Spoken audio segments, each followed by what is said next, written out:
చినుకు పడితే చాలు రోడ్డు చిత్తడే. తేలికపాటి వర్షానికే రహదారి గుంతలమయంగా మారుతోంది. నెలలు గడుస్తున్నా రహదారులు మరమ్మతులకు నోచుకోకపోవడం లేదు. ఇక పలుమార్లు అధికారులను ప్రశ్నించినా ఫలితం ఉండడం లేదు. హైదరాబాద్, సిద్దిపేట, కరీంనగర్, రామగుండం రాజీవ్ రహదారి అడుగడుగునా గుంతలమయంగా మారింది. దీనిపై ప్రయాణించేందుకు వాహనదారులు తీవ్ర ఇబ్బందులు పడుతూ ఉన్నారు. ఇక నిత్యం ప్రమాదాల బారిన పడి ప్రాణాలు కోల్పోతున్నారు.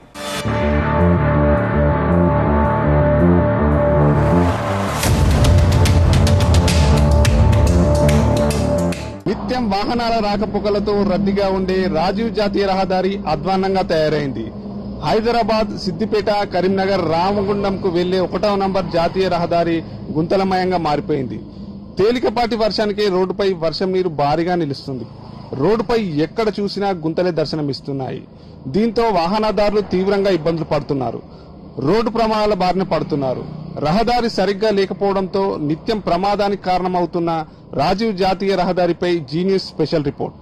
సిద్దిపేట జిల్లాలో విస్తరించిన రాజీవ్ రహదారి నిర్మాణంపై తీవ్ర విమర్శలు వెల్లువెత్తుతున్నాయి. టోల్ ట్యాక్స్ పేరిట భారీగా వసూలు చేస్తున్నారే తప్ప వాహనదారుల ఇబ్బందులను మాత్రం పట్టించుకోవట్లేదన్న అభిప్రాయాలు వ్యక్తమవుతున్నాయి. ములుగు మండలం వంటిమామిడి నుంచి బెజ్జంకి మండలం దేవక్కపల్లి వరకు జిల్లా మీదుగా ఈ రోడ్డు విస్తరించింది. కరీంనగర్, హైదరాబాద్ ప్రధాన రహదారిగా పేరున్న ఈ రోడ్డుపై నిత్యం వేలాది వాహనాలు రాకపోకలు సాగిస్తున్నాయి. జిల్లాలో సుమారు 90 కిలోమీటర్ల మేర ఈ రహదారి విస్తరించి ఉంది. హైదరాబాద్ నుంచి గద్వాల్, సిద్దిపేట్, కరీంనగర్, పెద్దపల్లి మీదుగా రాయగుండం వరకు ఈ రహదారిని విస్తరించారు. సిరిసిల్ల, వేములవాడ, జగిత్యాల వెళ్లవలసిన వాహనాలు కరీంనగర్ వరకు ఈ దారి గుండానే రావాల్సి ఉంటుంది. నిత్యం ఈ రహదారి వాహనాలతో రద్దీగా మారుతుంది. రోడ్డు మార్గం సరిగ్గా లేకపోవడంతో వాహనదారులు ఇబ్బందులు పడుతున్నారు. ఒక్కోసారి ప్రమాదాల బారిన పడుతున్నారు. ఈ మధ్య హైదరాబాద్ పోయిన వారం హైదరాబాద్ వెళ్ళేటప్పుడు వర్షం పడుతుంది. కార్లో వెళ్ళినా కూడా సెకండ్, థర్డ్ గేర్ లో వెళ్ళాము. అంత ఇబ్బందికరంగా మారింది రోడ్డు. దీన్ని గవర్నమెంట్ దృష్టికి తీసుకెళ్లాలని నా విజ్ఞప్తి.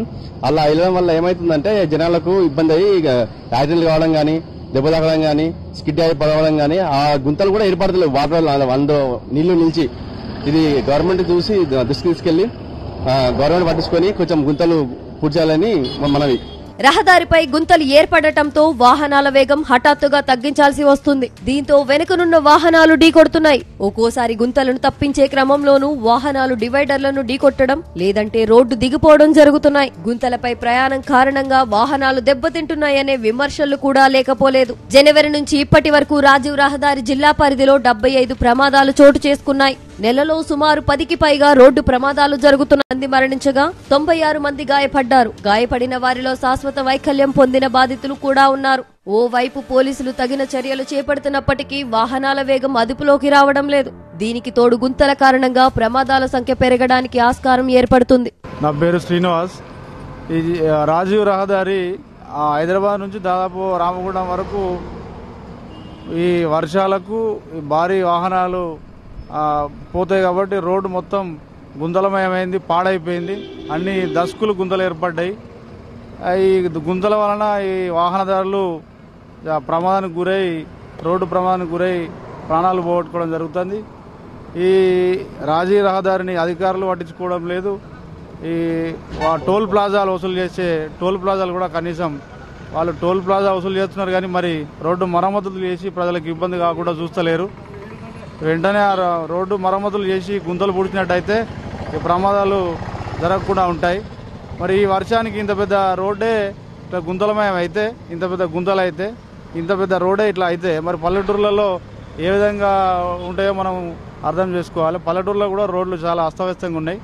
వాటిని కూడా బాగు చేస్తే ప్రజలకు ఎటువంటి ఇబ్బంది ఉండదని చెప్పి తెలియజేస్తుంది. ఇన్ని ప్రమాదాలు జరుగుతున్నా రోడ్డుపై గుంతలకు మొక్కుబడిగా ప్యాచ్ వర్కులు చేసి చేతులు దులుపుకోవడం సర్వసాధారణమైంది. ఇటీవల కురిసిన సాధారణ వానలకే రహదారిపై గుంతలు ఏర్పడ్డాయి. కిలోమీటర్ల కొద్దీ అడుగడుగునా గుంతలే దర్శనమిస్తున్నాయి. వీటిని తారుతో నింపే ప్రయత్నం చేస్తున్నారు. మళ్లీ వర్షం పడగానే ఈ తారు తేలిపోతుంది. ఇంకా కొన్ని చోట్ల మరమ్మతులు జోలికే వెళ్లడం లేదు. ఇప్పుడు తాత్కాలిక మరమ్మతులు చేస్తే మళ్లీ వర్షానికి తేలిపోతుందని జాగ్రత్త పడుతున్నారు. దీనివల్ల వర్షాకాలం ముగిసేదాకా గుంతల మధ్య నుంచే ప్రయాణం సాగించాల్సిన పరిస్థితి నెలకొంది. తూతూ మంత్రంగా ప్యాచ్ వర్కులు చేసే బదులు రాజీవ్ రహదారిపై ఓ బలమైన తారు లేయర్ను వేస్తే ఫలితం ఉంటుందని ప్రజలు కోరుకుంటున్నారు. నా పేరు శ్రీనివాస్ అన్న. గత 2-3 రోజులు పడ్డ అతి చిన్న వర్షానికే జాతీయ రహదారి చాలా గుంతలు ఏర్పడడం జరిగింది. దీనివల్ల సామాన్య ప్రజలకు చాలా యాక్సిడెంట్ జరిగాయి. ఈ మధ్యలో గత 2-3 రోజుల నుంచి ఈ హైవే మీద ఎన్నో ప్రమాదాలు జరిగాయి, కానీ ఎవరు పట్టించుకోవడం లేదు. దయచేసి దీన్ని అధికారులు తొందరగా స్పందించి పట్టించుకోవాలి. కేవలం సామాన్య ప్రజలు మాత్రమే ఇబ్బంది పడుతున్నారు. దీనివల్ల ఉన్నతమైన వ్యక్తులు ఎలాంటి ఇబ్బంది లేదు. ఈ జాతీయ రహదారి అనేది ఇన్ని గుంతలుంటే పల్లెటూళ్ళల్లో ఇంకెంత దారుణంగా ఉంటుందో అది కూడా ఒకసారి ఆలోచించి మీరు చర్యలు తీసుకోవాల్సిందిగా కోరుతున్నాము. మరి కరీంనగర్ నుంచి హైదరాబాద్ మధ్యలో 2 టోల్ ప్లాజాలు ఉన్నాయన్న, ఖచ్చితంగా టోల్ ట్యాక్స్ వసూలు చేస్తున్నారు. వాళ్ళు మాత్రం టోల్ ప్లాజా వాళ్ళు ట్యాక్స్ వసూలు చేస్తారు, కానీ రోడ్డును అభివృద్ధి చేయడం లేదు. కేవలం మన సామాన్య ప్రజలు మాత్రమే టోల్ ట్యాక్సీ కడతారు. ఉన్నతమైన వ్యక్తులు మాత్రం విఐపి పాస్లలో వెళ్ళిపోతారు. సామాన్య ప్రజలు చాలా ఇబ్బందులు పడుతున్నారు, ట్యాక్సీలు కడుతున్నారు, కానీ మీరు మాత్రం అభివృద్ధి చేపడతలేరు. దీన్ని దృష్టిలోకి తీసుకొని అతి తొందరగా రోడ్డు అభివృద్ధి పనులు పై చర్యలు తీసుకోవాలని కోరుతున్నాం. సాధారణంగా రహదారుల నిర్మాణం ఆధారంగానే టోల్ పన్నులను వసూలు చేస్తుంటారు. హైదరాబాద్ చుట్టూ విస్తరించిన రింగ్ రోడ్డును నిత్యం పర్యవేక్షిస్తుంటారు. రోడ్డు కలకలలాడేలా చర్యలు తీసుకుంటారు. దానికి తగ్గట్టుగా టోల్ రుసుమును వసూలు చేస్తుంటారు. రాజీవ్ రహదారిపై కూడా ఇటు దుద్దెడలో అటు గుండ్లపల్లి వద్ద 2 చోట్ల టోల్ గేట్లున్నాయి. రహదారి సరిగ్గా లేదంటూ వాహనదారులు టోల్ పన్ను వసూలు చేసే చోట ఫిర్యాదులు చేస్తున్నా ఎవరూ పట్టించుకోవడం లేదు. నిబంధనల ప్రకారం టోల్ గేట్ల వద్ద ఉండవలసిన వసతులను సైతం విమర్శిస్తున్నారు. ఇప్పటికైనా రహదారిని సక్రమంగా నిర్వహించకుంటే మరిన్ని ప్రమాదాలు జరిగే అవకాశం లేకపోలేదు. చినుకు పడితే చాలు రోడ్డు చిత్తడిగా మారిపోతుంది. కొన్ని కిలోమీటర్ల మేర అడుగడుగునా గుంతలే దర్శనమిస్తున్నాయి. ఒక నెల వ్యవధిలోనే 10కి పైగా రోడ్డు ప్రమాదాలు సంభవిస్తున్నాయి. గత 5 నెలలుగా చూసినట్టయితే 70కి పైగా రోడ్డు ప్రమాదాలు సంభవించాయి.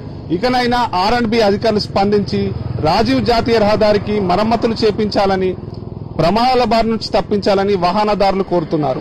కెమెరామెన్ కళ్యాణ్తో కరుణాకర్, జీ న్యూస్, సిద్దిపేట.